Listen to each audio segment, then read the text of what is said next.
Welcome back to another edition of Disneyland Hotel Diaries. Today, we're diving deep into the Ramada by Wyndham, right next to the Anaheim Convention Center. If you're on the hunt for a budget-friendly spot for your Disney trip, you're going to want to stick around. Let's figure out if this one's a hidden gem or a hard pass. Okay, let's not beat around the bush. The very first thing you'll probably see about this hotel is its overall score, a 2.7 out of 5, from more than 1,200 reviews. Yikes. That number alone raises a ton of questions, right? So what's the deal here? Is this a classic case of a few really loud, unhappy guests dragging down the score? Or is there something seriously wrong with this place? That's exactly what we're here to find out. We're going to dig into the reviews and get you the real story. Here's our game plan. First, we'll investigate the mystery behind those conflicting review scores. Then, we'll talk about its #1 strength, the location. After that, we'll take a peek inside the rooms, weigh the perks against the quirks, and wrap it all up with a final verdict to help you decide. All right, let's get into it. A 2.7 overall score really doesn't paint the full picture.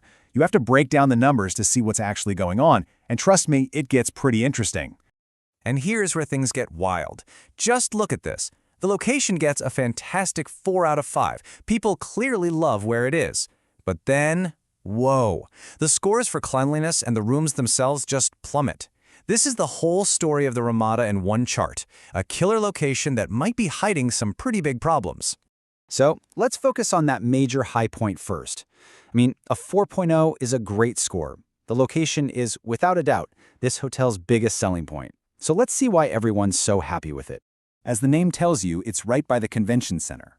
But for Disney travelers, the real magic here is how close it is to the park's transportation network. Review after review raves about being able to walk over to the Toy Story parking lot shuttle or hop on the ART bus, both of which will take you straight to the park entrance. And this is the core of its appeal. You're saving time, which is precious on a Disney trip, and you're saving money on that ridiculously expensive park parking. You can get to the parks, the convention center, and a bunch of restaurants super easily. For a lot of people, that convenience is a game changer. Okay, so the location is a definite check in the pro column. But what about the room itself? The place you'll actually be sleeping.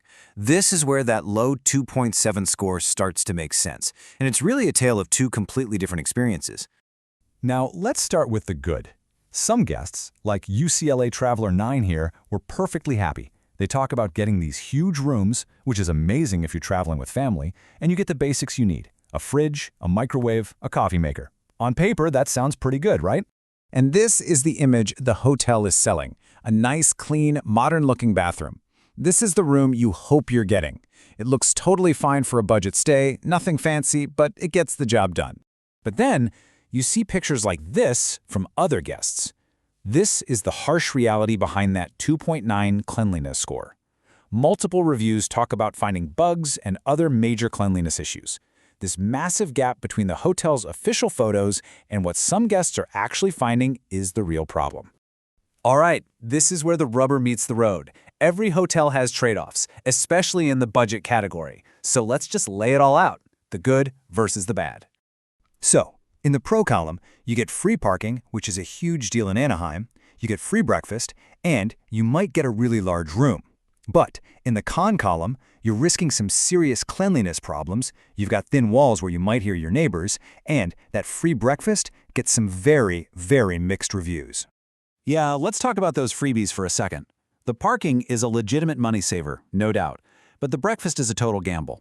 Some people say it's great: eggs, sausage, waffles, the whole deal. Others call it very poor.